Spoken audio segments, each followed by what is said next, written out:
Salve, salve galerinha, salve, salve meu povo. Sou o professor Paulo Teles para o canal Mais História com Paulo Teles.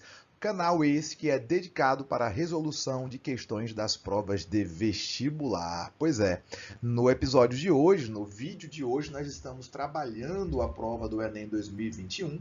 Vamos trabalhar hoje a questão de número 74, que é uma questão de dificuldade nível baixa, uma questão que a gente trabalha aqui, né, bem rapidamente, tá? Mas aproveitamos, é claro, também para fazer uma breve revisão sobre o populismo, né, sobre a ideia de populismo.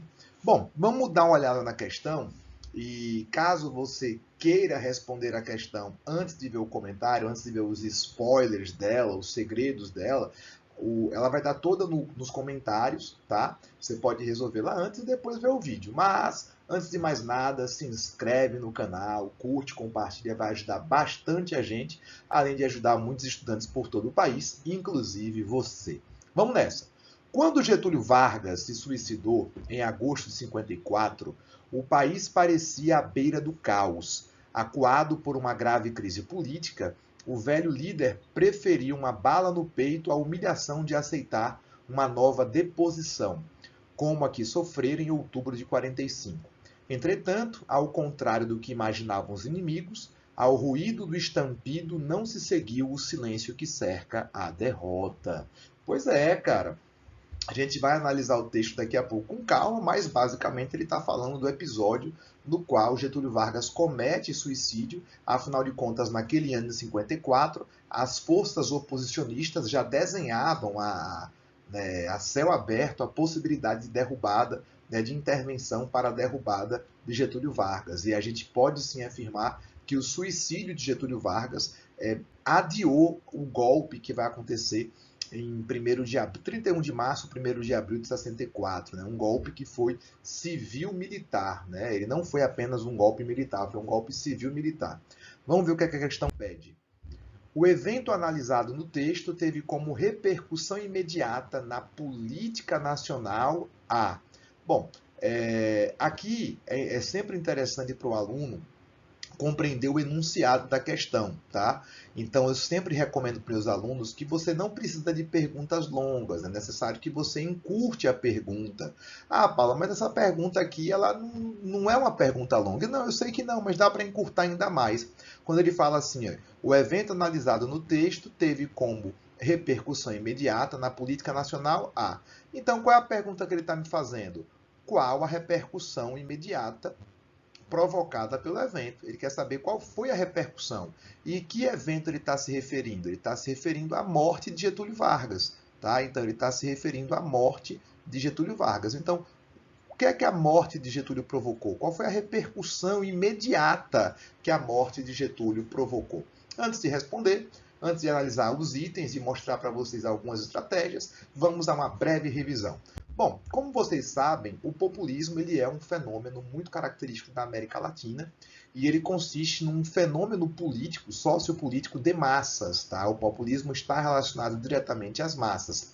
E esse fenômeno, além de ser um fenômeno sociopolítico de massas, ele é caracterizado pela atuação de um líder carismático que exerce controle sobre essas massas através de medidas assistencialistas. É importante entender que essas medidas assistencialistas, elas são na prática demagogia, tá? O que é demagogia? Demagogia é exatamente essa prática de perpetuação dos laços de dependência entre as camadas populares e o governante, que se coloca como paternal, que se coloca como líder, que se coloca como pai de todos. Getúlio Vargas fez isso no Brasil, outras lideranças políticas também fizeram isso na história do Brasil. Mas, populista ou não, é importante lembrar que Getúlio Vargas ele vem no seu mandato de 51, né, nas eleições de 51, com uma grande oposição. Não foi uma eleição fácil, apesar dele ter vencido. Não foi uma eleição tão simples. Tá? Getúlio Vargas vence as eleições, mas observe que, mesmo com a vitória, caso a oposição tivesse se unido, ela teria mais votos que Getúlio Vargas. Por exemplo, Getúlio Vargas teve 48,7% dos votos e Eduardo Gomes e Cristiano Machado juntos, eles têm mais de 50% dos votos, dá 51,2% dos votos. Então, se a oposição tivesse se unido contra Getúlio Vargas, certamente ela teria vencido. O que mostra que, apesar da vitória, Getúlio Vargas não chega ao poder de maneira unânime, soberana, não chega no poder de forma incontestável, como em anos anteriores. A gente sabe que Getúlio governou o Brasil durante quase 15 anos, né, de outubro de 1930 até 1945. Né, nesse interregno aí, houve um governo provisório, houve um governo liberal, que foi de 30 até 34, houve um governo constitucional, né, que foi de 34 até 37, houve um golpe de Estado novista, que vai de 37 até 45, e ele é deposto em 45 a partir de um golpe militar. Tá? Getúlio Vargas só volta ao poder em 51, após o fracassado governo Dutra. Acontece que quando Getúlio Vargas volta ao poder, aquele velho ditado do Camões, né? Mudam-se os tempos, mudam-se as vontades. O que é que estava acontecendo no Brasil naquele momento? Havia um debate muito grande entre dois projetos políticos e ideológicos de país. De um lado, nós tínhamos o projeto liberal, que era o projeto da UDN. Vocês devem já ter ouvido falar que esse projeto era acusado de ser entreguista. Tá? E por que essa expressão entreguista? Porque a UDN ela defendia a abertura do mercado brasileiro para o capital estrangeiro. Tá? Então, por defender essa abertura, os grupos ligados a setores mais nacionalistas entendiam que isso era uma forma de entregar o país ao capital. O que a UDN está defendendo é o que o liberal defende de uma maneira geral, o livre mercado, abrir, né, o mercado brasileiro, abrir para concessões e deixar multinacionais entrarem aqui. Já do outro lado, nós tínhamos os chamados nacional-desenvolvimentistas, né, grandes nomes como, por exemplo, Getúlio Vargas, depois JK, até mesmo os militares foram nacional-desenvolvimentistas em vários aspectos. Qual é a ideia deles? Que a gente até pode abrir o capital para abrir o mercado brasileiro para o capital estrangeiro, desde que setores estratégicos da economia do país fiquem nas mãos do Estado, através de empresas estatais, de autarquias, que vão gerenciar esses setores estratégicos. Quais setores, Paulo? Infraestrutura, por exemplo, né, estradas, portos e, é claro, energia. E quando se trata de energia, tá meio cortado aqui por causa do vídeo, mas nós temos um elemento fundamental, que foi a criação da Petrobras. Não foi simples, não foi uma criação tranquila. Vargas teve que recorrer a uma campanha de mobilização popular chamada O Petróleo é Nosso, e a partir daí, mediante pressão popular, é que os congressistas vão aceitar a aprovação de uma empresa estatal. O problema é que uma coisa é você criar a empresa na letra da lei, outra coisa é você equipar a empresa. E para equipar essa empresa, Vargas teria que promover a tal tributação da remessa dos lucros, tá? Que gera muita polêmica e gera polêmica até hoje. Tributar os lucros das multinacionais no Brasil, tributar os lucros das grandes empresas atuantes no Brasil. Isso provocou um desgaste gigantesco, né? Lembre-se que Vargas já estava sendo atacado por causa do seu ministro do Trabalho, João Goulart, que havia proposto um aumento salarial. Escândalos de corrupção estavam estourando em diversos setores do governo e o grande porta-voz da oposição era exatamente Carlos Lacerda. E aí adivinha o que aconteceu? Ele sofre uma tentativa de assassinato. Lacerda sobrevive à tentativa de assassinato e acaba mobilizando toda a oposição para culpabilizar Getúlio Vargas.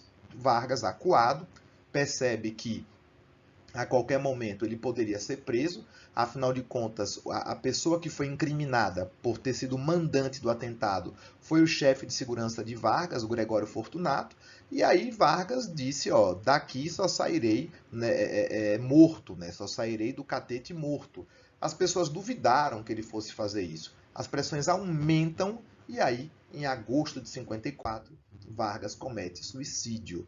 A morte de Vargas ela é uma bomba atômica na oposição contra ele, né? A oposição que se fazia contra ele. Afinal de contas, a população vai reagir muito fortemente. A gente percebe isso pelas imagens do funeral de Getúlio Vargas. Observe, por exemplo, que a população sai às ruas em protesto. Os jornais que escreviam contra Getúlio Vargas vão ter as suas sedes apedrejadas. Lacerda tem que sair do Rio de Janeiro, na época capital federal, por conta dessa grande mobilização popular de comoção devido à morte do pai dos trabalhadores. Tá? Então, voltando aqui para a questão, quando Getúlio Vargas se suicidou, em agosto de 54, o país parecia à beira do caos. Então, ele já está mostrando que há uma instabilidade. Ele fala que o Brasil estava à beira do caos quando Getúlio Vargas morreu. Acuado por uma grave crise política, o velho líder preferiu uma bala no peito à humilhação de aceitar uma nova deposição, como a que sofrera em outubro de 45.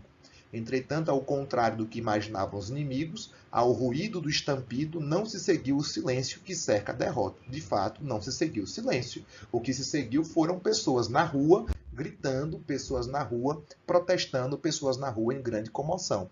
Então, qual é a repercussão imediata?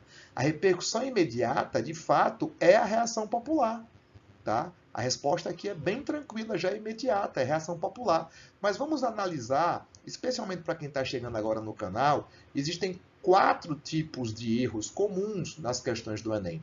Quais são os erros? Erros de contradição, erros de extrapolação, erros de simplificação e o tal do erro de maçã podre. Paulo, o que é contradição? Contradição é a letra B aqui, ó. Intervenção militar. Não houve uma intervenção militar, é o contrário, o que houve foi uma manifestação das camadas populares. Então, isso aqui é uma contradição. O que é contradição? Contradição é quando o item se coloca contraditoriamente àquilo que está proposto pela questão. Abertura democrática, isso é uma extrapolação, afinal de contas. O que é uma extrapolação? É quando o item vai além daquilo que a questão está se propondo a trabalhar. A gente sabe que para ter havido uma abertura democrática, é preciso que tenha havido um golpe militar. O golpe militar só vai acontecer em 64, nós vamos viver 21 anos de ditadura militar e só a partir daí é que nós temos uma abertura democrática, tá? Campanha anticomunista também está errado. E qual é o erro aqui? A campanha anticomunista se coloca como uma contradição. Não está havendo uma campanha anticomunista. Perdão, uma extrapolação. Tá? Ele está indo além. Essa campanha anticomunista não está relacionada à morte de Getúlio Vargas. É uma extrapolação. Mais uma vez, o que é extrapolação é quando o item vai além daquilo que está proposto. Vamos ver aqui, radicalização oposicionista, contradição. É radicalização da base governista, daqueles que apoiavam o governo, eles vão se radicalizar, uma vez que eles vão sair às ruas em protesto. Tá? Paulo, e os erros de simplificação e maçã podre? Simplificação é quando a questão ela resume todo o contexto a uma palavra só. Por exemplo, nunca aconteceu, sempre foi assim, apenas dessa forma, e etc. E maçã podre é quando o item está todo bonitinho e apenas uma palavra torna ele errado. E aí, é claro, a questão está equivocada. Como vocês podem perceber, nem sempre os 4 erros vão estar todos na questão. Existem erros que se repetem. E o mais comum que se repete é exatamente o de extrapolação. Certo? É isso. Espero que tenham gostado. Fiquem com Deus. Um forte abraço e a gente se vê no próximo vídeo. Tchau, tchau, galera.